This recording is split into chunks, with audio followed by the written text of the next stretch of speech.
son grabados y fotografías de viejas casas, desde mansiones de impresionante aspecto hasta rústicas casas de campo, edificios solariegos y pequeños inmuebles perdidos en una calleja de cualquier ciudad. Todas tienen un denominador común que las ha hecho célebres: ruidos inexplicables, puertas que se abren y cierran violentamente sin causa aparente, muebles que manos invisibles empujan a lo largo de la habitación o levantan en el aire, sonoras pisadas en escaleras vacías, objetos que, como movidos por un resorte, abandonan su lugar habitual para estrellarse violentamente contra el suelo o la pared. Son casas infectadas, invadidas por energías desconocidas, casas que un día aciago recibieron la visita de algo o de alguien procedente del otro lado de la realidad que decidió quedarse. Entidades habitualmente invisibles y de naturaleza desconocida, pero que no por ello dejan de ser reales. A veces dotadas de extraordinaria fuerza, violentas, inesperadas, y lo que aún resulta más inquietante, actuando intencionadamente, con inteligencia.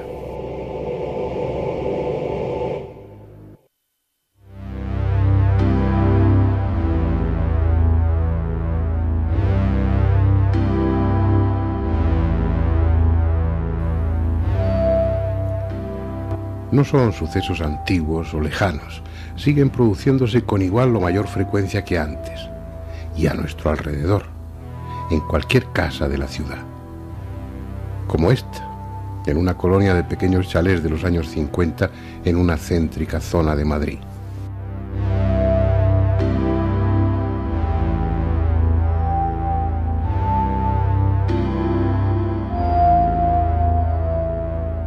Fernando Martínez, arquitecto, que pasó en ella su infancia y su juventud, ha sido y sigue siendo testigo de ese tipo de fenómenos desconcertantes que llamamos poltergeist. Esto empezó prácticamente desde que ocurrió en casa un accidente con mi hermana, que se mató, y parece ser que desde entonces ya mi madre siempre contó que empezaron a ocurrir fenómenos en casa. Pues mi hermana tenía 3 años y tuvo un accidente. Aquí en casa se cayó por una claraboya en la terraza y se mató del golpe. Yo no había nacido entonces. Por eso digo que pues desde más de 40 años está ocurriendo esto.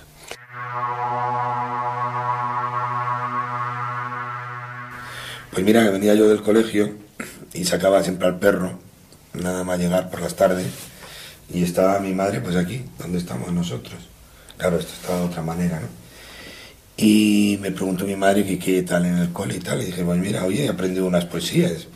Me dijo, ay, pues recítamelas. Y justamente después de recitarle las poesías, aquí arriba, al final de la escalera, pues sonaron 5 formidables aplausos, pero además teniendo unas manos como grandes, ¿no? Y claro, aquello nos dejó perplejos, ¿no? Y el perro, que era un pastor alemán, subió, además era bastante fiera, que de hecho tuve problemas con él porque mordió a varias personas y tal. Entonces pues subió corriendo las escaleras, se quedó en el descansillo y no subía el animal. Todo el pelo erizado, el belfo, pues ya sabes que no se pone, ¿no? Y no se atrevía a subir. Y de hecho pues no subió, se quedó ahí.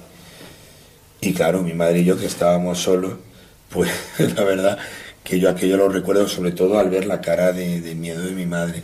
A mí aquello me impresionaba, fue lo primero que yo recuerdo conscientemente. De todo, desde raps en las paredes, mimofonías, es decir, sonidos que en un momento dado, bueno, pues puertas que golpean, puertas que se abren y se cierran, el sonido de las pisadas de las escaleras era, yo creo que ha sido lo más frecuente. Unas pisadas profundas que suben las escaleras, llegan al descansillo y luego suben el tramo hacia arriba, ¿no? Pero de todo ese tipo de experiencias que tú has vivido en esta casa, hubo una que te impresionó especialmente, ¿no? Yo ya no vivía en esta casa, ya estaba casado, vivía en la mía. Y llamaba aquí porque tenía que recoger unos documentos y estaba esperando a un hermano mío que venía de viaje. como yo no tenía llave, pues llamaba porque tenía prisa. Porque de hecho me iba al día siguiente de vacaciones y era imprescindible dejar esos papeles en el notario. ¿Qué hacías? ¿Llamabas de vez en cuando para ver si había llegado tu hermano, para ver si había alguien? Efectivamente, claro, para decir, oye, pues si ya está, me acerco un momento y cojo estos papeles. Y curiosamente, pues en una de las ocasiones, bueno, comentarte, mi padre había fallecido como 6 o 7 meses antes. Bueno, de enero a julio sería. Sí, como 6 meses. Y en una de las ocasiones descuelgan el teléfono, yo pensé, claro, en lo inmediato, pues ya ha llegado, ya hay alguien en casa, y era una voz que me dijo textualmente, hijo mío, estoy solo. Pero era, o a mí me parecía, la voz de mi padre. Bueno, de hecho no tengo dudas, oye, porque tú, supongo que si te llama tu madre por teléfono, o tú oyes la voz de alguien conocido, pues sabes perfectamente quién es. Y aquello, sí, Fernanda, que yo me impresionó. Es decir, bastante. Esta casa estaba vacía, Sí. no había llegado tu hermano, no había nadie No había aún. nadie. De las varias veces que llamas para comprobar si ha llegado alguien, llamas en una de esas ocasiones Sí, serían las 3 de la tarde o por ahí. y alguien te coge el teléfono y oyes la voz de tu padre. Sí. Además era una voz un poco lastimera. Era como decir, estoy solo, como quejándose de que estaba solo. Y aquello me impresionó, la verdad que ha sido de lo único, a lo largo de todos estos ¿Qué años. hiciste? Uno escucha la voz de su padre muerto. Pues mira, no supe reaccionar. Tal vez hoy, pues no sé, lo mismo hubiera, pero no supe reaccionar. La verdad es que colgué el teléfono, me impresionó bastante. Y luego reaccioné tarde porque, de hecho, cogí y pensé, digo, bueno, pues si esto ocurre, pues voy. Y vine, claro, no pude entrar, no tenía llave, no había llegado mi hermano todavía de viaje, porque había tenido un problema con el coche y llegó por la noche. Un caso curioso fue el de una máquina de escribir. Además, que tiene su gracia porque le había pedido mi hermano para Reyes que le regalasen una máquina de escribir, mi hermano mayor, que era entonces ya universitario y tal. Y entonces, pues yo que compartía habitación con él, él estaba con su máquina eléctrica, no dejaba que la tocase nadie, ¿no? Y una tarde, aquí pues estaba la máquina sonando. Y claro, como estaba él aquí con mi hermana, pensó que era yo. Y empezó, que deje la máquina, que te voy a dar 2 tortas y tal, ¿no? Chillando, pues, y como la máquina seguía sonando, pues subió, dispuesto a cortar, a que no tocase su máquina. Y claro, cuando entró a la habitación no había nadie. En nuestro dormitorio estaba la máquina, incluso pues con su funda y tal. No sé, por eso te digo que ha habido cosas. Desde hace muchos años aparecen ese tipo como de manchas de luz en distintos puntos, no en todas las fotos. A lo mejor en un barrido de 50 o 60 fotos pues hay 3, 4 o 5, pero eso ha ocurrido siempre. Y de hecho, pues las últimas, no sé si hace un par de meses, ¿no? Y en concreto esto le ocurrió a mi madre estando en la cama, acostada, que como este tipo como de energía que sale en las fotos, pues de alguna manera, sobre la oscuridad, con la luz apagada, bueno, pues empezó un poco como a tomar forma. Y de hecho le levantaban, o sea, ella estaba en la cama y le bajaban la sábana. Entonces ella subía la sábana y se la volvían a bajar. Y entonces fue cuando se percató que había como una especie como de mancha o nebulosa o halo de luz justo al final de su cama.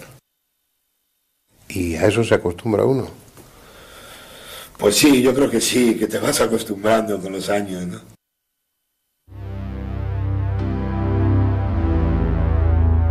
Aplausos de manos invisibles, puertas que se abren y cierran solas, persianas que caen y vuelven a subir, muebles que cambian de sitio, personas ya muertas que contestan a la llamada del teléfono, timbres arrancados que suenan una y otra vez. Así son los poltergeists. Esperando un nuevo inquilino, la casa está vacía, pero no deshabitada.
Antes de iniciar el coloquio, voy a presentarles a los invitados de hoy, que ya son conocidos de ustedes, ya han estado todos ellos en algún otro programa.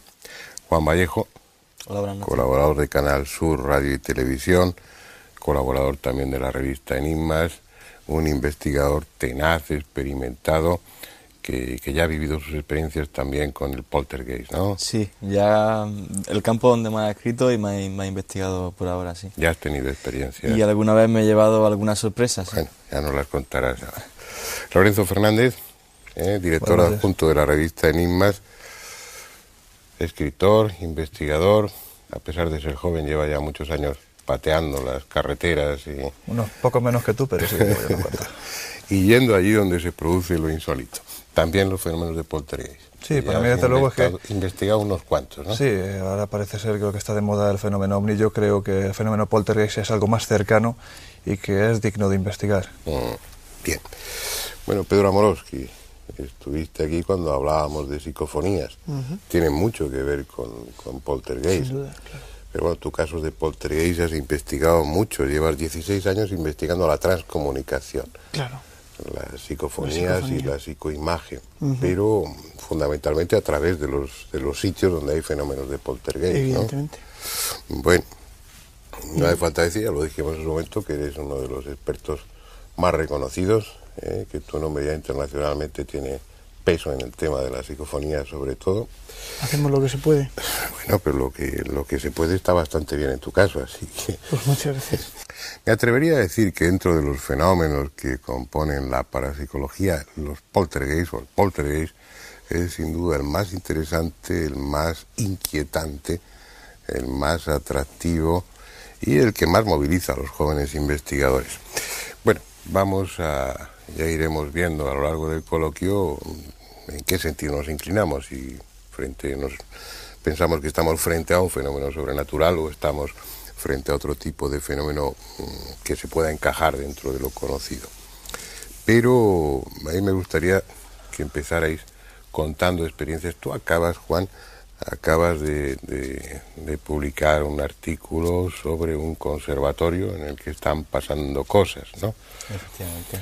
Ya has publicado varios artículos de diferentes lugares, otro de ellos, pues una casa de García Lorca, donde también la Vuelta de San sucedían Vicente. cosas. ¿Qué es lo que pasaba o lo que está pasando en ese conservatorio de Granada? El caso del conservatorio, la verdad que yo creo que acaba de empezar. Es un caso que va a seguir evolucionando y conforme vayamos investigando saldrán muchas más cosas.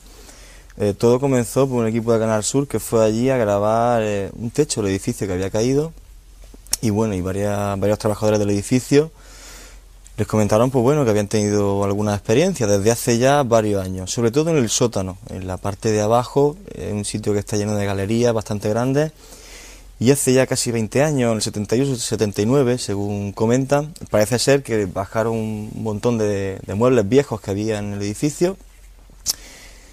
Y varios empleados vieron asombrados cómo los cajones se abrían, se cerraban solos, incluso los más pequeños dicen que llegaron a salir disparados.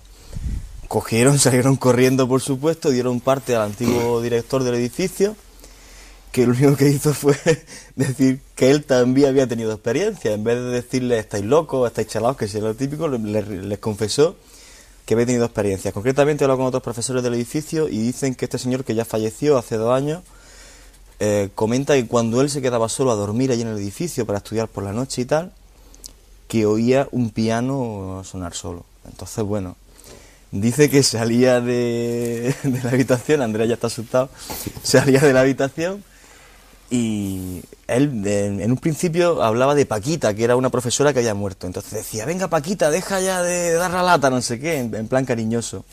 Pero bueno, este fenómeno, al continuar insistiendo en el tiempo, le llevó a coger por la noche las llaves del edificio e ir al auditorio donde se oía el piano. Lo más curioso es que, bueno, no solamente es que se oyera un golpeteo y tal, sino dice que hacía arpegios, incluso enlaces de acordes solo. Cuando llegaba a la parte de afuera del auditorio y introducía la llave, dice que notaba como si la música se alejara. Entonces, al entrar, dice que ya dejaba de oírse música. Descarta que fuera algún ratón o algo, porque la tapa siempre se deja Cerrada. bajada, puesto que el piano es de gran calidad y es bastante caro, y que un ratón, en el hipotético caso de que fuera por las cuerdas, no hace arpegios ni enlaces de acordes. Con lo cual es muy curioso. Hay ratones con una formación muy amplia. Pero con ese repertorio Pero musical lo dudo. es tremendo. Generalmente ese tipo de sucesos os llegan a los investigadores a través de los guardas jurados, a través de la gente que vigila el edificio por las noches, porque hay una preferencia en esos sucesos por las horas nocturnas o durante el día el ajetreo, pues muchos de ellos son edificios oficiales y sedes de algunas instituciones, o en este caso un conservatorio, y durante el día hay el ajetreo normal que impide que esos ruidos se manifiesten, o es la noche especialmente propicia para ese tipo de sucesos. Quizás tenga un poquito de esto que has comentado.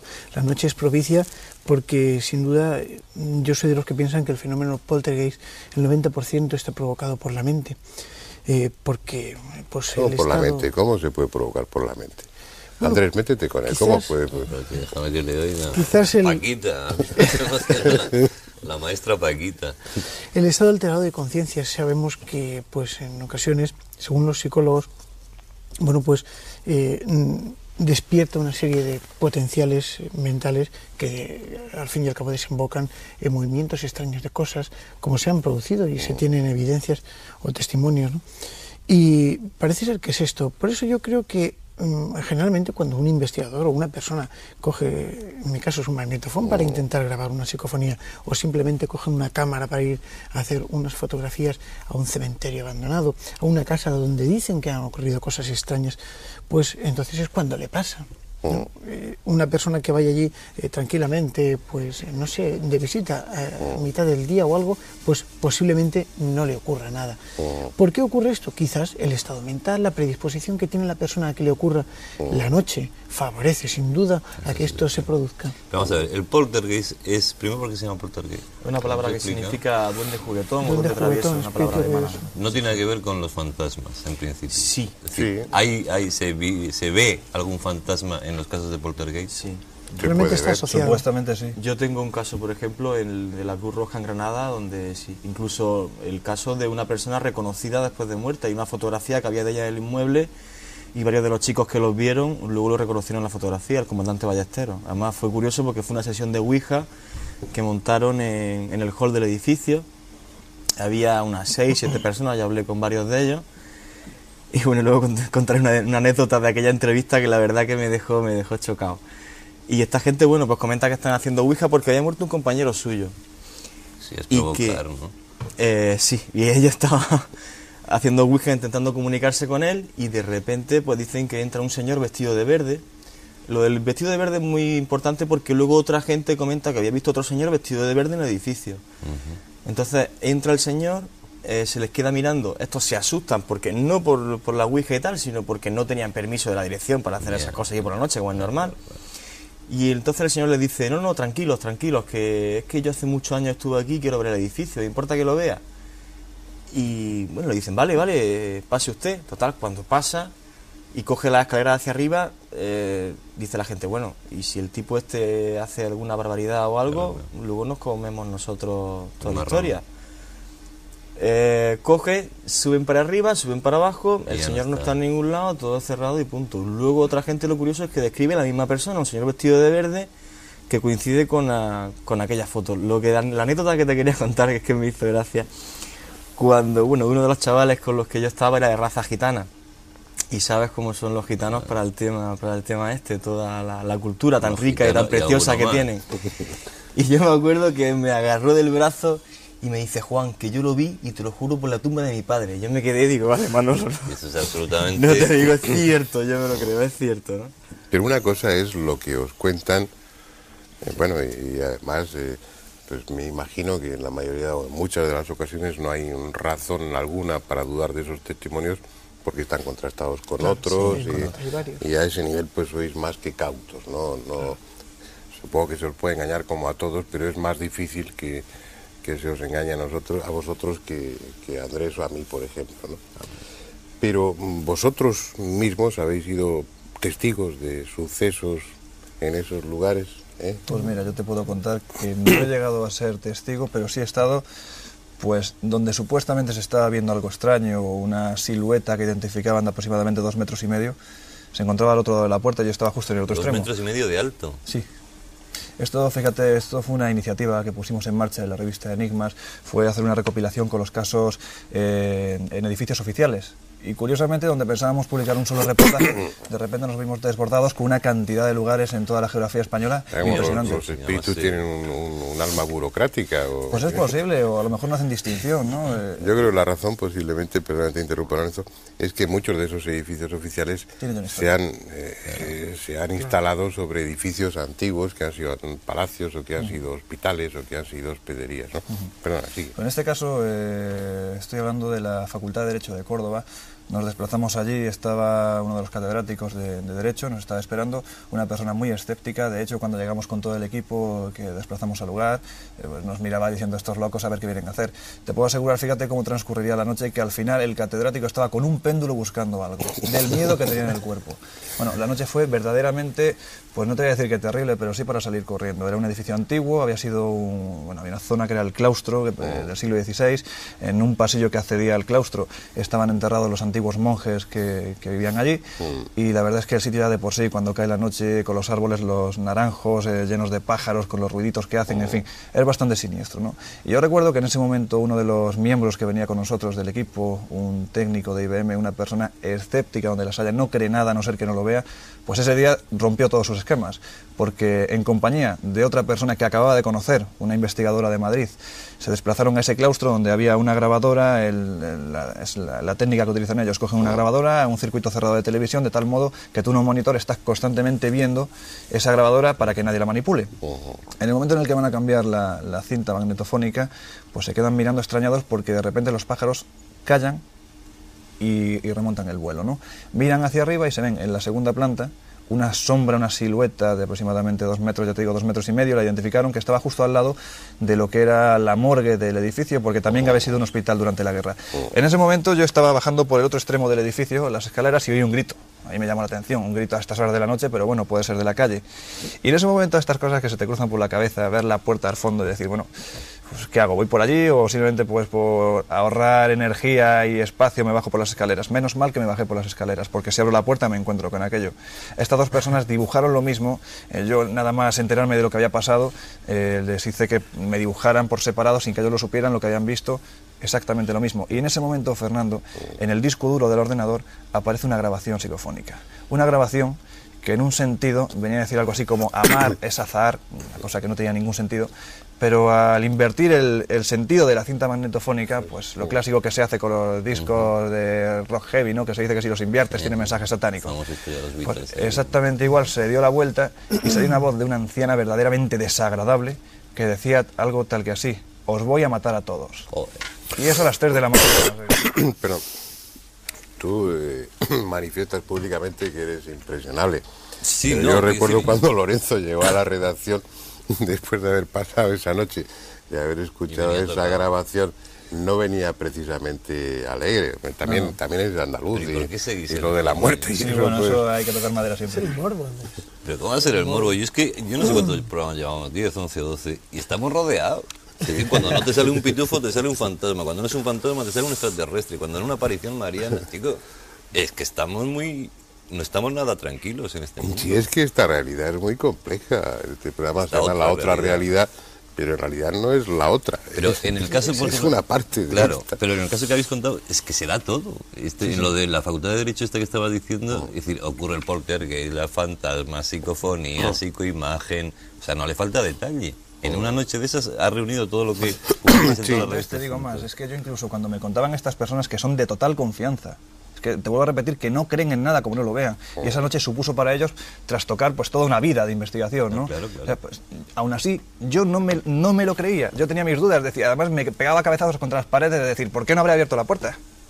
Para verlo, tanto tiempo buscándolo y de repente cuando Mira parece que está si ahí... está ahí, te coge y te lleva. Entonces, bueno, la verdad es que lo mejor es no abrir la puerta, sí. Por ejemplo, Pedro, tú hablabas tú te inclinas por la hipótesis paranormal, ¿no? Sí, más bien. que en gran medida puede ser un fenómeno psíquico, Para mí que puede ser un que fenómeno la psíquico mente mezclado. pueda poner inconscientemente en marcha Exacto. una energía que está ahí almacenada, que está ahí potencialmente y que, bueno, en circunstancias determinadas puede salir, Exacto. pero hasta el punto de mover objetos pesados y de... Sí, de hecho yo fui testigo Por eso, en una ahí te quiero ocasión. llevar. Fui testigo en una ocasión de un hecho bastante fuerte que nos ocurrió a algunos investigadores que estamos realizando unas grabaciones psicofónicas en una casa donde decían que habían ocurrido cosas extrañas. Y Andrés, cuando te dicen que en una casa ocurren cosas raras, Es que pues el ocurren investigador cosas va a intentar meter el dedo en la llaga. Pero en este caso fue increíble porque ha sido la primera vez en mi vida que presencié un movimiento extraño, un movimiento poltergeist en vivo. Y además conservé la grabación porque Como, estamos... bueno, yo imagino que tú vas con la grabadora a todas partes, al cine, la llevas conectada llevar en todo momento a casi por si todo- acaso, a casi todos y sitios. más en una casa presuntamente con fenómenos poltergeist. ¿Pero qué fue lo que viste? Bueno, pues estábamos sentados en un escalón. Recuerdo que teníamos una mesita pequeña donde poníamos todos los aparatos y en un momento, bueno, pues una de las chicas que nos acompañaban, estamos terminando la investigación, dice, bueno, yo quisiera dar las gracias a todos por... Y de repente cuando la chica dice, yo quisiera dar las gracias a todos por un tablón de unos 50 kilos de peso, era una viga de madera increíble que estaba aguantando una de las puertas gigantescas que tenía esta casa, empezó a temblar y arrastrarse por la pared, rascando lo que es la pared y rascando lo que es el suelo, arañándolo todo hasta que se estampa con un estruendo brutal que resonó en toda la casa. Pero El la movimiento, trayectoria exacto. era El normal. movimiento era trayectoria- de la ley de la No gravedad, era- que si hubiera no era salido, cayendo, ¿cómo era? Iba La trayectoria era un desplazamiento horizontal, por la pared. Eso sí que rascando eso ya no es suelo complicado. y rascando pared. sí. Prueba de que al día siguiente, cuando volvimos, era de noche y volvimos a ver lo que había pasado. No nos preguntamos porque a raíz de esto empezaron a ocurrir cosas extrañas. Pero bueno, ya que nosotros no hemos podido estar allí, y como sea la circunstancia lógica en tu caso de que Estaba grabando. que estabas grabando psicofonías, lo que sí podemos es escuchar el ruido que produjo ese tablón por la pared, Por la y luego al caer. Yo no sé si en control tienen la cinta, no sé si están en situación de... Sí, pues vamos a escucharla durante...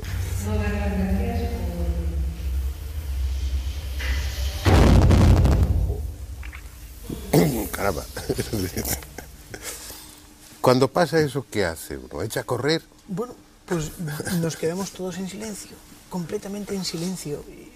Transcurrieron unos 5 segundos de que nadie sabía qué había ocurrido, se había producido delante de nosotros una persona, un gran investigador, José Requena, estaba de espaldas y se quedó completamente parado porque algo ha pasado.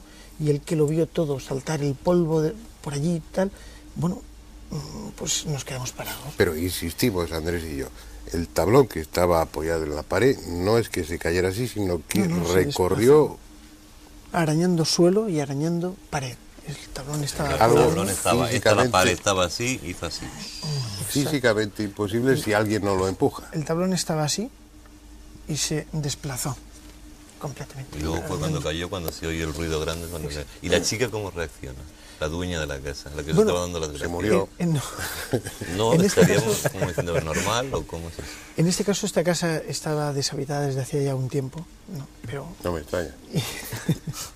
es una casa preciosa, es una casa pues, Es tipo antigua. palacete, antigua, y que tienen, bueno, pues según fuentes oficiales parece ser que han ocurrido cosas raras en ella, ¿no? Entonces, la verdad es que pues levanta ese misterio, ese halo extraño. ¿Pero y por Por qué os eso llamó la fuimos. chica para que investigarais? ¿Qué había ocurrido antes? No, en esta casa se habían visto apariciones, Fantasmas. personas que habían, bueno, pues esto es una casa que está cerca de una carretera, en medio de una campiña, y bueno, pues muchas veces los trabajadores que van en ruta se tendían a dormir, a echar una siesta en unos pinos que había, o incluso dentro de la propia casa en un sofá, y la casa está deshabitada. Bueno, pues ahí empieza a surgir la cosa porque muchas de estas personas dicen que cuando abrían los ojos se encontraban a alguien mirándole encima de ellos fijamente y que... Y a cosas, partir ¿no? del tablón dices que volvieron a pasar más cosas todavía. Bueno, a Pedro le han dado una palmada, una mano invisible No fastidies. y sonora. Sí, ¿Eso fue en esa misma casa o en No, otro? esto fue en un monasterio abandonado, que decían, cuenta la ¿Tú te das leyenda, cuenta a qué sitios se van de excursión? pero bueno, es todo lo bonito que tiene el Hombre, lugar, precioso. porque No me quites de palmada a los estoy muertos. ironizando, pero me da una envidia porque hace mucho tiempo que no hago esas cosas. la verdad es que es una envidia sana. En este sitio hay una Es leyenda. una vida sana. Envidia sana. Ah, qué susto. Que la vida sana es a la morgue. Pues en este monasterio había una leyenda que decían que el espíritu o el fantasma de un abad estaba protegiendo el monasterio porque había enterrado los aperos de los antiguos monjes que eran adornados, los había enterrado. Y de hecho en el lugar hay que andar con cuidado porque numerosos buscatesoros de estas personas que van con sus detectores de metales pues intentan buscar allí, porque dicen que hay tesoros enterrados. Y allá que nos fuimos nosotros por la noche con un frío inmenso, jamás he pasado tanto frío, era increíble. Además, conforme andábamos, rompíamos las gotitas de hielo congelado sobre las plantas. Increíble, era... El caso es que cuando nos adentramos dentro del convento, del monasterio abandonado, nos situamos debajo de una gran chimenea donde posiblemente comieran todos los monjes y demás. Y montamos un pequeño equipo de investigación, unas cámaras, unos grabadores, detectores de infrarrojos y tal. Y comenzamos la investigación.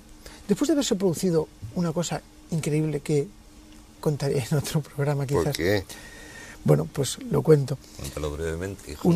Estábamos grabando y mi esposa, siempre llevamos unas velas para iluminar, y mi esposa se quitó un guante, ¿no? Y fue a encender 1, 2, 3 y 4 velas, que las situamos en un sitio para que fuera visible. El caso es que en un momento yo veo que empieza a moverse para un lado para otro. Había 2 o 3 investigadores más que están percatándose y hacía ruido y yo estaba grabando. Bueno, el caso es que estaba buscando el guante que se le había perdido. Y en un momento estábamos todos mirando en un punto central y el guante, y esto puedo dar fe y testimonio, porque además lo tengo grabado en audio, el guante apareció en el aire y cayó al suelo, a 1,5 metros de altura. Fuimos testigos 3 o 4 personas que había allí y esto lo vimos con nuestros propios ojos. Sé que pensáis, pues Pedro estará loco o desvariará. No. Yo cuento lo que he visto y me limito a decir eso. A pesar de eso, mi opinión sobre el tema de los poltergeists, de este tipo de aportes... Sí, no, a mí pues, lo que me sorprende es eso, que pienses Que sigas pensando en en el una inconsciente de quizás quién. un poco quiero no separarme mucho del suelo porque si no Todos podría somos- salir volando. Todos somos superhombres o supermujeres potencialmente, pero claro, que la mente nuestra sea capaz de desplazar un tablón, que sea capaz de hacer levitar un guante o un piano, que para el caso es lo mismo, da el caso es exactamente lo mismo. igual, ¿no? Pero ¿y la palmada del abad Mitrado cuando Pues aquí en este mismo sitio, después del tema del guante, empezó la cosa a ponerse un poco tenso y serio, ¿no? O sea, con risas muy Se entre el oían frío y risas. tal. Sí, pero las risas eran nuestras, bueno, qué un susto. poco así. A continuación de esto empezaron a caer las baterías de las pilas, los grabadores y demás. Eso es frecuente también. Y bueno, cambiamos todo, lo ponemos y en un momento yo iba con mi pipa, tranquilamente, que estaba abrigado, y a mí yo soy muy cotilla y encima de las chimeneas me gusta mirar la repisa para ver si hay algo. Y cojo una linternita, subo la mano y en el momento que subo la mano para mirar con la otra mano la pipa, me pegaron un palmotazo en la mano increíble. Eso por cotilla, ¿eh? Eso quizá por cotilla. Las Pero no ventajas, frivolicéis. las ventajas de Parece estar que sea grabando, yo el que diga que no de frivolicéis. estar intentando grabar psicofonías en todos esos momentos, nos va a permitir escuchar esa palmada, el golpe. ¿También la tienes grabada la palmada? Vas a Sí, escuchar, creo que vas a escuchar el sonido de una palmada fantasmal, ¿no? Porque no Yo creo había que sí. mano No física había mano ninguna física. allí. Y eso Sin embargo, no era era energía. física porque Sí, produjo sin duda. sonido. Sin duda. Vamos a escucharla, ¿eh?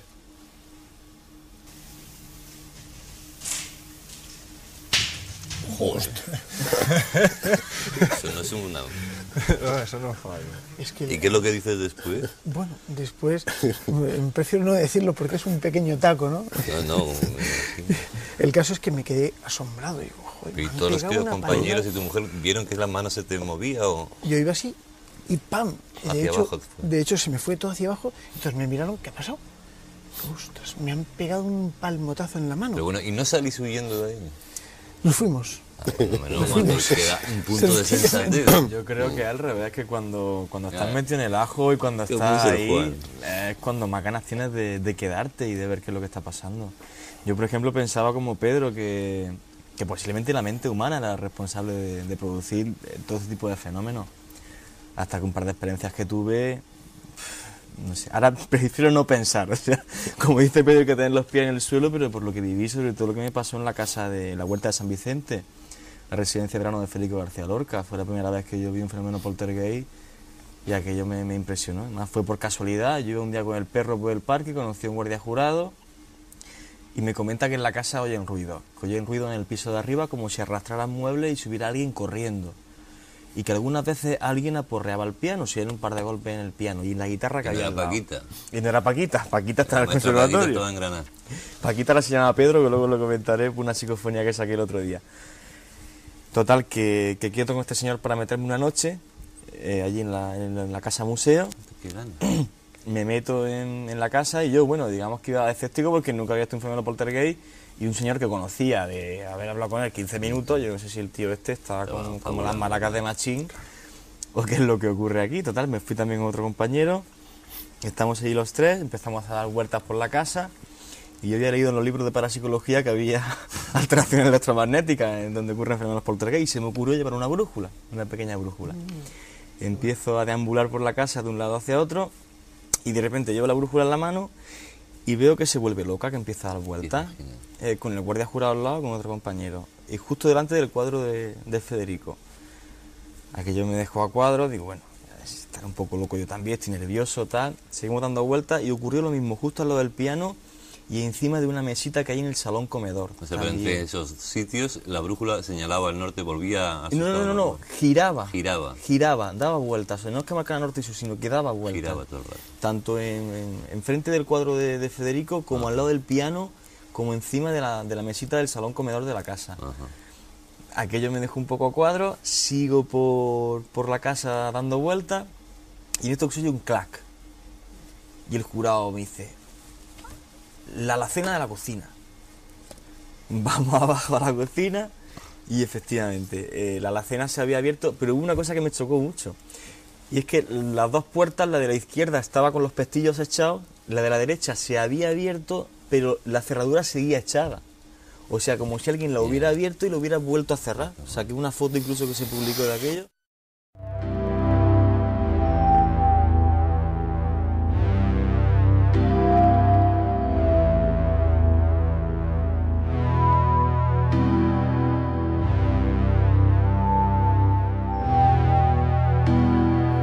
A veces es la práctica de alguna modalidad de espiritismo, frecuentemente la Ouija, lo que parece abrir una puerta a esa dimensión desconocida desde la que ese alguien, o ese algo que llamamos poltergeist, penetra en este lado de la realidad.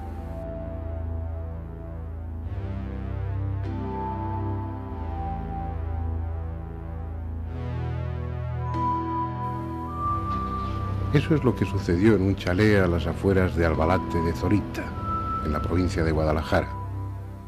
Los fenómenos, que aún siguen produciéndose, no son excesivamente violentos y la familia Pallés Sotomayor convive con ellos sin darles demasiada importancia, aunque como veremos en el reportaje, entre esos fenómenos se incluya la presencia de un pálido espectro de mujer.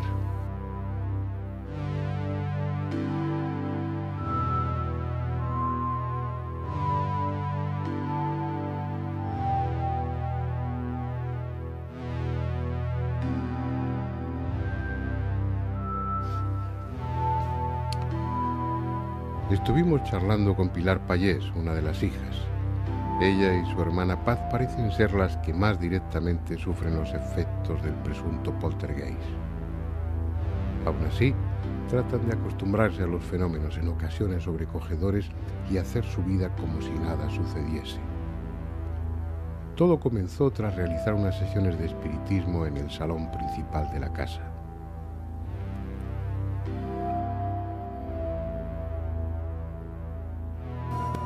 Tienen un amigo de que yo le he visto hacer espiritismo y es el demonio.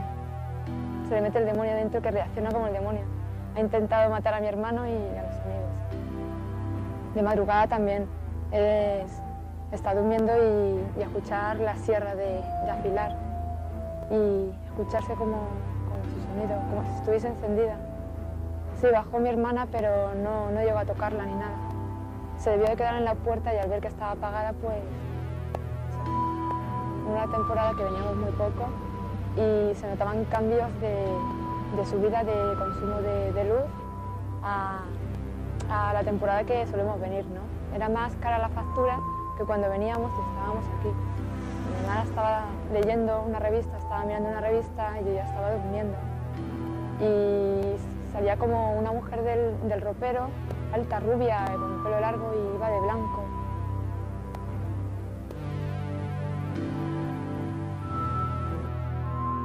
Es en ese salón donde, a juicio de Pilar, estaba el foco original de los fenómenos que luego se extenderían al resto de la casa. Movimientos de objetos, ruidos violentos, sombras. Junto a la mesa que sirvió para aquellas prácticas de Ouija, nos contó lo que ella y su familia venían presenciando desde hacía varios meses.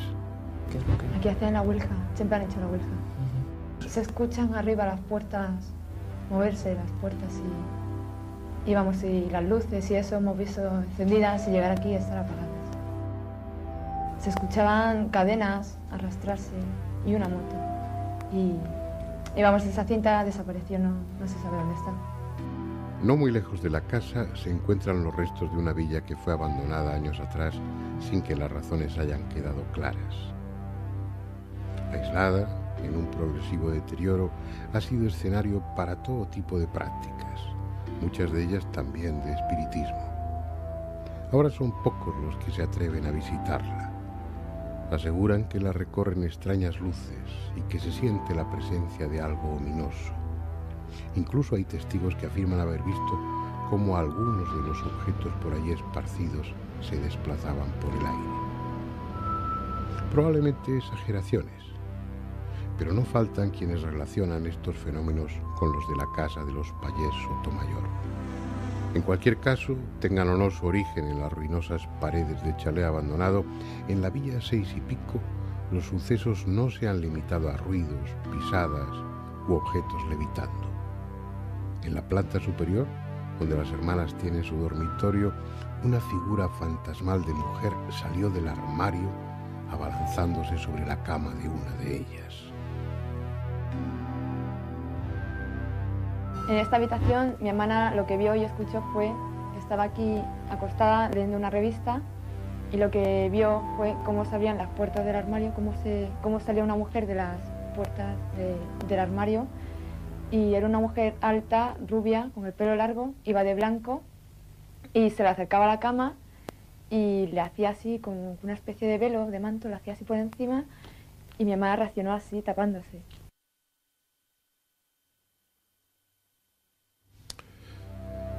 Pero no son solo los miembros de la familia los testigos de esos inquietantes sucesos. Los visitantes ocasionales que han pernoctado en la casa han visto también siluetas fantasmales, luces.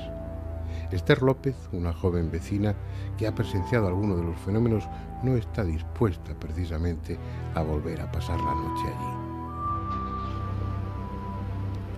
Lamentos, pasos, voces susurrantes, de todo hay en el relato de los que frecuentan la casa. A pesar de todo, la familia sigue ocupándola, empeñándose en continuar con su vida cotidiana, con la esperanza de que tarde o temprano ese incómodo e invisible visitante acabe marchándose.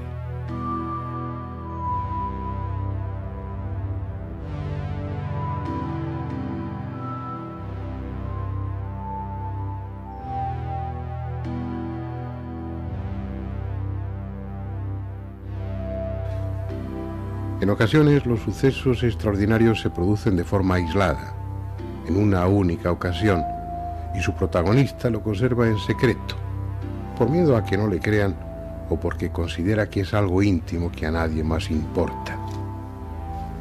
Este caso es tan concreto y breve en su exposición como dramático y desconcertante. Puede incluirse entre los fenómenos de poltergeist porque se trata de un aporte, de un objeto que de forma incomprensible deja de estar donde debiera para materializarse en otro sitio. En esta ocasión ese objeto es un rosario.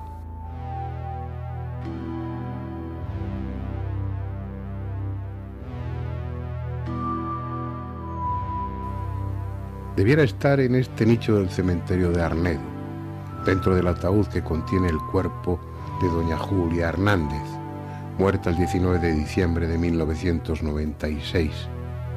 Pero no está aquí. Está en casa de su hija Alicia Escarza Hernández.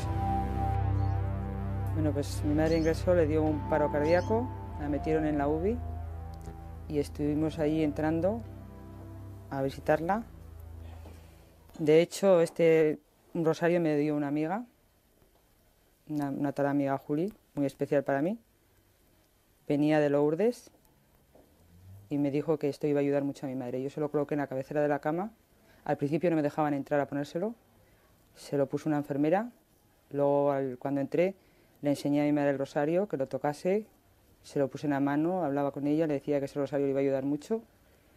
Y yo le hablaba mucho al oído, le comentábamos cosas y al principio no nos decía nada, pero luego nos dio muchas pistas, porque le decíamos, hablábamos con ella, madre, ¿quieres un cafecito? Porque por las tardes tomaba un cafecito con nosotras y además ella hacía gestos como si estaría tomándose el café. Se ponían los médicos y a los médicos no les daba ninguna señal, o sea, lo rechazaba, poco menos que lo rechazaba. Comenté al médico que quería yo sacar a mi madre de la UBI, me decían que no, que mi madre no oía, que la ciencia todavía no había avanzado para que mi madre nos oyese y, vamos, nos oyese y nos dijese que mi madre ya no, en el cerebro le había faltado el oxígeno y que no nos escuchaba. ¿Cuál fue nuestra sorpresa? Que apareció un médico que se nos decía que sí, que él creía, pero vamos, tampoco nos decía muy seguro que sí. Y a puro de decírselo, pues nos dio una oportunidad, sacó una máquina y vio que realmente cuando nosotros hablábamos con ella, ella nos relacionaba con nosotros, cosa que con ellos no lo hacía. Al cabo de 2 meses le pedimos por favor que nos la sacasen de la habitación porque nos decían que no había remedio y yo nunca perdí la esperanza, pero bueno, nos la sacaron, estuvo 1 mes ahí en la habitación y estuvimos todo el día con ella hablando. Pues hablábamos de todo como una vida normal, le contábamos todo lo que hacíamos, lo que hacíamos con ella, le lavábamos, muchas veces le dábamos agua, cosa que nos decían los médicos que no, pero yo veía que a mi madre aliviaba mucho. Y yo le decía a mi madre, muchas veces le metía el dedo y le decía, madre, si me estás escuchando, muérdeme un poquito. Y a lo mejor me mordía y le decía, ay mamá, que me haces daño. Cogía ella, levantaba enseguida la boca.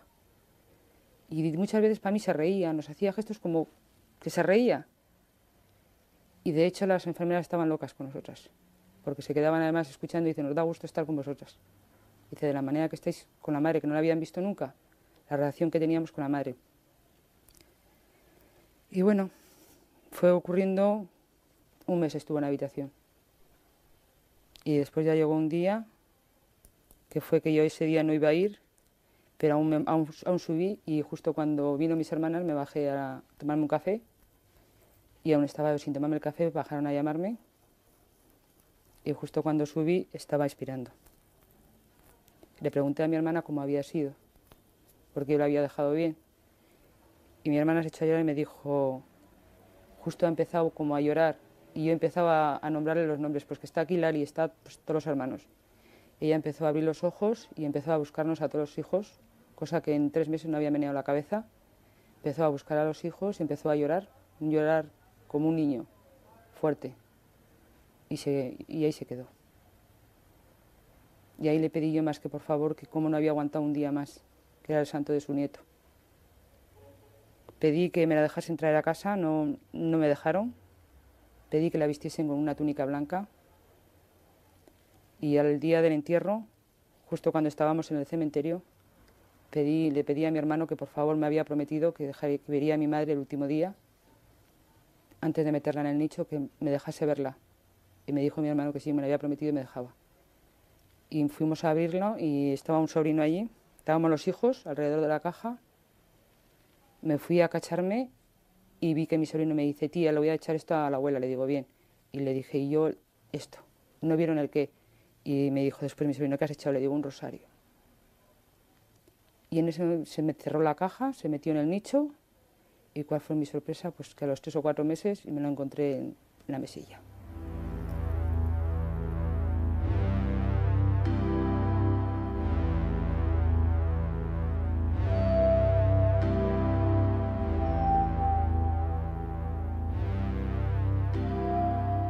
Ese rosario se quedó metido en la caja, ese rosario se cerró y ese rosario apareció. ¿Cómo apareció?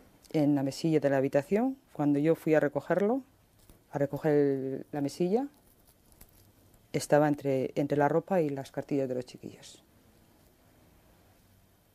Pues esto es, para mí, pues que mi madre me da una pista de que este rosario lo tengo que tener yo, porque en su día ella le ayudó mucho y me lo devuelve, para que vea que ella está muy bien y que ahora me va a proteger a mí.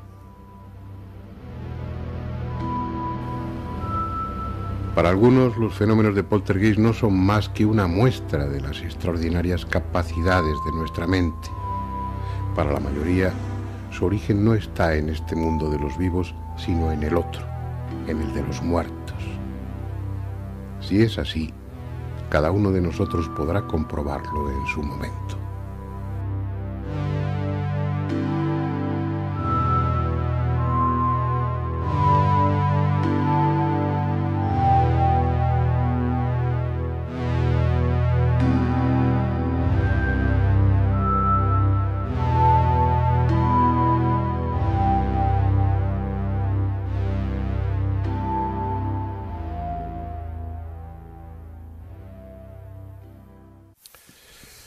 Bueno, teníamos en el aire la pregunta de sí, Andrés. sí, es verdad. No, yo no, lo que quería preguntarles a todos, e incluso a ti, ¿no, Fernando? Quiero decir, situaciones ocurren y muchas veces en instituciones oficiales, la gente que da testimonio de esto son guardas jurados, no son gente que está acostumbrada a ciertas cosas y tal. ¿Cómo es posible? Porque yo os creo como amigos a todos vosotros muchísimo, pero ¿cómo es posible que alguien oficialmente no investigue, no se interese? ¿Por qué seguís siendo unos marginales? No, pero hay un caso curioso, por ejemplo, en la década de los 80 hubo una sentencia judicial en Italia muy curiosa, donde hubo una señora que provocó 5 incendios en 2 casas donde estuvo trabajando. Y aunque se la condenó a 2 años y medio de cárcel, el juez hizo que no cumpliese la condena porque la misma sentencia recogió que los fuegos se provocaron de una forma paranormal y que aunque ella, de forma inconsciente, provocase esos fuegos, nunca tuvo ánimo de hacer daño. Incluso una sentencia oficial hay en Italia, creo que es del año, por aquí lo tengo, del año 86, si mal no recuerdo. La combustión espontánea. Efectivamente. No, perdón, mira, del año 82, Carol Cropton fue exactamente. Ya, bueno, pero eso es en Italia en el año 82 y después... Ya, pero pero la Cruz imagínate... Roja esta que decías era de Granada o algo por eso. Sí, sí. Imagínate, Andrés, que estás dirigiendo una institución, un centro, una delegación del Ministerio de Industria. Pues habrá que ser. En cualquier sitio. Empiezan a pasar fenómenos raros. ¿Qué haces? Si avisas a los investigadores, pues estás dando por supuesto, estás admitiendo que probablemente eso trascienda a los medios de comunicación y que aquella institución, aquel centro oficial, se convierta en, no en una especie de romería, pero sí en algo sobre lo que se va a especular, sobre lo que se van a gastar bromas, porque este tipo de fenómenos, como son tan inquietantes, provocan inmediatamente la broma y la risa, que es un mecanismo de defensa que tenemos los humanos frente a este tipo de cosas. Yo me lo pensaría, llamaría a un equipo para investigar, pero merecería la pena, ¿no? Investigarlo con todos los sistemas que pudiera tener. Pero hasta que no estuviera toda la investigación hecha, por ejemplo, no lo divulgaría. No lo sé. La actitud es, yo creo que es comprensible, aunque a nosotros nos perjudique, ¿no? Pero de hecho están abiertos cada vez. Es más frecuente que permitan investigarlo y dejan investigar. Lo que piden es discreción, pero sí dejan. Bueno, pues volvemos al portugués. ¿Cuáles serían los objetivos de esos espíritus burlones o juguetones? ¿Cómo es?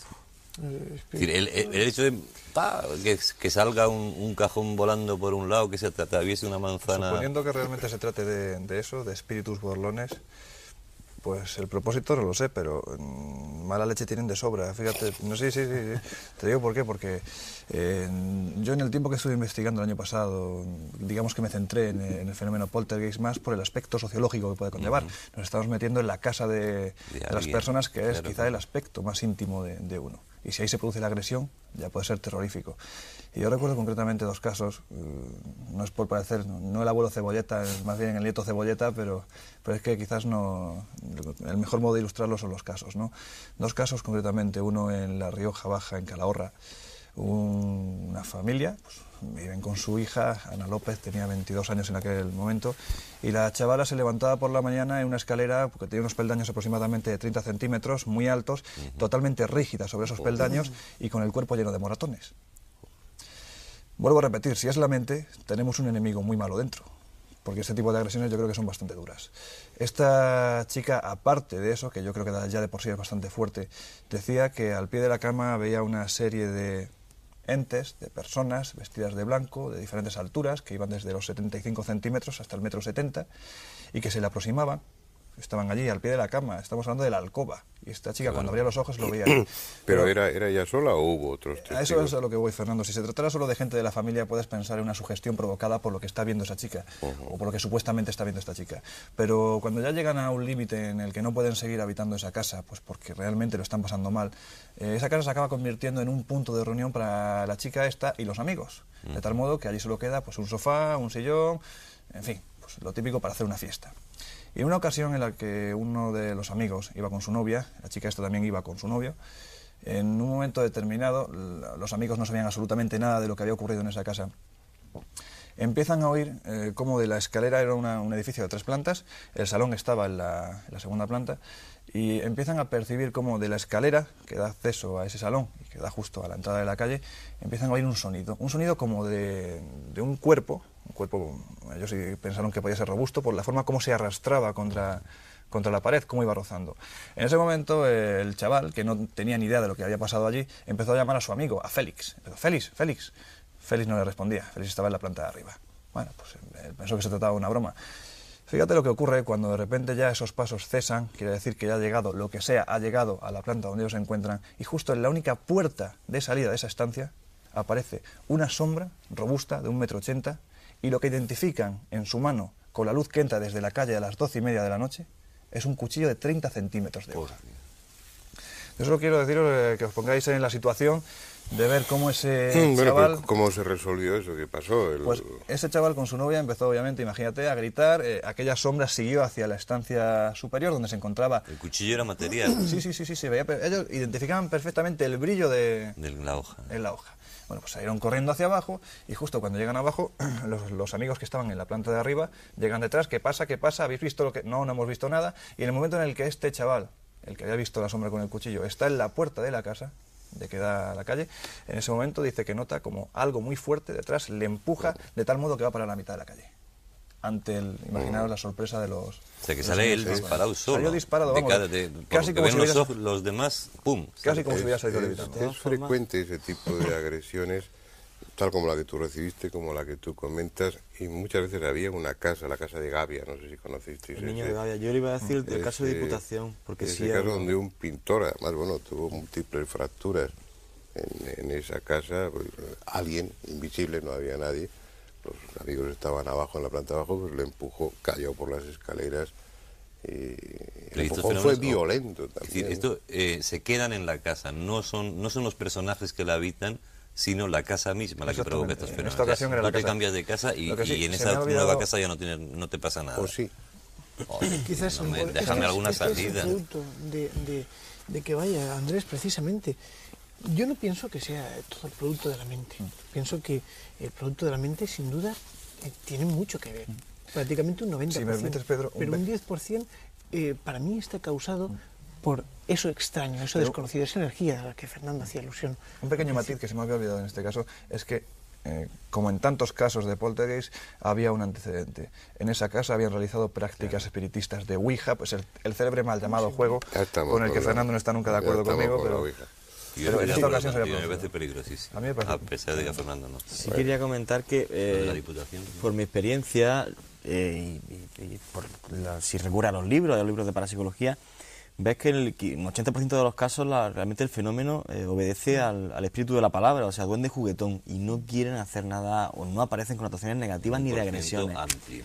Efectivamente, pero hay un pequeño porcentaje donde sí. Que sí se ve. Yo siempre cuando me llama la gente, cuando entro en contacto con un caso, siempre digo que no hay que tenerle miedo, que casi nunca ocurre nada, por ejemplo en el caso este de... ¿Y cómo llega a convivir la familia con el poltergeist? Es decir, hay una especie de consenso al final, dice, bueno, pues tú ábreme el cajón, pero yo duermo, Es que déjame dormir toda la noche. Es decir, desde cómo lo tengas. ¿se puede establecer esa especie de diálogo entre...? Yo he investigado casos donde las personas estaban... Y en el caso de la chica, por ejemplo, que has contado, es espantoso, evidentemente, ¿no? Claro. Pero hay casos en los que se puede... Mira, yo estuve estudiando un caso donde una señora a su hijo lo había, según su testimonio y el de su padre, una persona muy equilibrada, lo había bajado varias veces del techo de la habitación. Yo personalmente cuando llegué me llamaron por teléfono y estaba abajo, me llamaron a mi teléfono móvil y bueno, pues el chico estaba arriba y lo tuvieron que bajar. Yo esto lo pongo siempre en tela de juicio, es decir, no lo he visto, sí, bueno, pero me lo han contado y lo cuento. Pero lo que yo sí vi fue que cuando me llamaron y yo estaba subiendo la escalera, Pedro, por favor, ven, que fíjate lo que pasa, y oía golpes y ruidos por todas partes. Cuando fui en la cocina, bueno, pues estaban todas las puertas abiertas, las vajillas en el suelo, y sobre todo me llamó la atención que la mujer me decía que el bote de lavavajillas se apretaba al suelo y salía, plof, plof, y estaba todo precisamente por allí, ¿no? Entonces, pues esta mujer estaba enloquecida. Generalmente, según lo que yo he visto, pues las personas que tienen este tipo de cosas, lo que les interesa es una solución, y la solución precisamente no se encuentra en la ciencia. Generalmente te llaman por eso.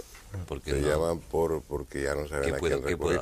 Muchas veces antes de recurrir al investigador han recurrido a un exorcista, han recurrido al cura para que bendiga la casa y haga aspersiones con agua bendita y todo eso. Y bueno, pues ya recurren al final a estos tíos locos que investigan esos temas. No me dejes que me dices, pues mira, nosotros, te cambias de casa y dices que te puedes seguir. Lorenzo y yo estuvimos en una en Córdoba, que estuvimos en algunas ocasiones allí, parece que ya los fenómenos han remitido. No han desaparecido, han remitido, pero ¿cuántas veces se prendió fuego por combustiones espontáneas esa casa? Pues como 5 veces, sí, los bomberos ya se conocían. Sí, pero además incluso la casa vacía se prendía fuego hasta tal punto que en un piso de aproximadamente 75 metros cuadrados tuvieron que dar más de 125 kilos de pintura, porque se había quemado entero. Sí, era tremendo. ¿Qué afán persigue esa gente? La angustia era... me parece ridículo. Hombre, yo estuve estudiando un caso de una oficina que se quemaban las cortinas solas y resulta que tenían una especie de gas por debajo, un escape de gas, creo que es el metano, y entonces pues cuando se producían ciertas chispas en un enchufe que tenía, se quemaban las cortinas. Y esto es una aplicación científica, una aplicación lógica. Si es un fenómeno aislado, tal vez en este caso que comentamos, eso era lo más llamativo. Lo más llamativo. Otro de los fenómenos que se producía era que todos los cuadritos, y era una casa además de una familia que les gustaba mucho poner marquitos y cualquier cosa, una hoja de un calendario, lo que fuera, que era bonito, lo enmarcaban y a la pared. Todos aparecieron en varias ocasiones verticales, estos horizontales. Así. Como saliendo, como empotrados. Agresiones, pero vamos, de salir cuadros lanzados violentamente contra personas y pasarles. Yo recuerdo el caso hace muchos años de una peluquería en Madrid, en el barrio de Aluche, que estuve, pues, bueno, investigando someramente. Investigar es lo que hacen estos señores, ¿no? Lo que hacíamos Joaquín y yo era curiosear, ¿no? Y pasamos ahí un par de noches y bueno, desde las flores que giraban solas dentro del florero hasta unas tijeras salir lanzadas por el aire y clavarse en la pared a pocos centímetros de una de las clientes. Es decir, muertes que yo sepa no hay ninguna que se hayan producido por fenómenos de poltergeist, pero sustos así de desagradables no son tampoco excepcionales. ¿Creéis que es intencionado? Es decir, que no llegan a matar, pero sí quieren molestar mucho o echar a los, por ejemplo, invasores de su territorio, de alguna forma. El caso que más me impresionó, y no lo viví, o sea, fueron los testigos, ¿no? El caso de Diputación en Granada, que ocurrió ya hace varios años. Se metieron 6 personas en el inmueble, 2 en la parte de abajo, en el sótano, 2 en la primera planta, 2 en la segunda planta. Y es curioso porque solamente tuvieron experiencia los 2 que estaban en la primera planta, esos 2 señores. Uno de ellos es médico, bastante conocido, quiere seguir en el anonimato, pero lo que me contó me dejó helado. O sea, resulta que iban 2 personas y uno llevaba adelante un contador Geiger, que en teoría lo que mide son alteraciones de radiación. Bueno, pues según cuenta este señor, el que iba adelante con el Geiger da un grito, lo suelta y tiene en la mano el bocado de un niño pequeño, el mordisco de un niño pequeño. y te lo dice un señor que está harto de ver mordiscos, que está harto de hacer operaciones. Es un médico. Efectivamente, más que cirujano, o sea. Y luego dice incluso que ve una bruma, o luego más tarde una bruma, incluso unas pequeñas luces que se están moviendo dentro del interior del patio. Y que es lo curioso, lo que más te choca, que te pone a indagar en el edificio, incluso hay cosas que todavía no se le dio Diputación, que fue, por ejemplo, que el señor que vendió el edificio a Woolworth, la cadena de almacenes, ese señor se suicidó, eso nunca se ha publicado. Ese tipo de detalles así muy extraños. Pero lo curioso es que la Edad Media, cuando fue un convento, resulta que la gente que compró el edificio para hacer el gran almacén, al tirar los tabiques, sacó fetos emparedados. Eso no lo sabía el señor que recibió los mordiscos de un niño pequeño. O sea, fíjate la relación que hay, ¿no? No era bocado de un perro o de un gato, de un niño pequeño y luego aparece... No hay comunicación oral, no hay... Es decir, bueno, psicofonía sí me habéis dicho que sí, pero están relacionadas con lo que pasa. Es decir, por ejemplo, ahí se oiría la voz de ese crío... ¿Se puede relacionar una cosa con otra? En ocasiones se han escuchado pues, en sitios donde han ocurrido cosas, algunos ecos muy raros, ¿no? Lo que es terrible es que yo estoy ganando, porque por el caso tuyo, en el del palmetazo, creo que comentaste, mira que si solo faltaba que se nos apagara la luz ahora o algo por el estilo, ¿no? No, eso fue en el del tablón y se apagó. En el tablón. Y se apagó, llevamos unas linternas y inmediatamente... Es que estás como vigilado, es terrible, ¿no? Como si algo en esos lugares... Estuviera ahí. A nosotros nos ha sucedido cuando hemos rodado por ahí fuera en lugares que, bueno, que tradicionalmente tenían una fama, no ya siniestra, sino que habían sido centros de culto, de sacrificio, algo de las culturas pues precolombinas. Era muy frecuente, dentro de la Gran Pirámide es algo también frecuente, como si algo chupara la energía a las baterías y te duran prácticamente nada, ¿no? En el castillo de Kukulcán, en Chichen Itza, estuve yo recientemente y los vigilantes no podían comunicarse con los walkie-talkies a 100 metros de distancia, en un punto. Es decir, estamos hablando de fenómenos en los que se mezcla todo. Los sentimientos, la pieza fundamental de análisis, de estudio, es el testimonio de las personas que lo protagonizan. El problema es que no son fenómenos que se puedan llevar al laboratorio, son fenómenos espontáneos, incontrolables, y a no ser que dé la casualidad de que el investigador esté allí y tenga dispuesta una cámara de vídeo y tenga una serie de elementos que puedan objetivar el fenómeno, lo cual no es frecuente, pues bueno, quedan ahí en la duda. Siempre es preferible la duda a la certeza en este caso, ¿no, Andrés? Hombre, cuando se dice, a no ser que el investigador, y siempre que no haya un niño que te muerda la mano, porque por mucho que lleves pues por eso digo que cabrito de esto que te yo pega un entiendo a Pedro y yo creo que es mejor inclinarse por la hipótesis paranormal que no por la otra, ¿no? Que sería estar poco menos que inermes ante un mundo que no vemos, de criaturas, de entidades que se meten en el nuestro y que no solamente nos gastan bromas, sino a veces bromas muy amargas. Bueno, vamos a dejar aquí el tema, que es, como han visto, muy interesante. Volveremos probablemente a él de una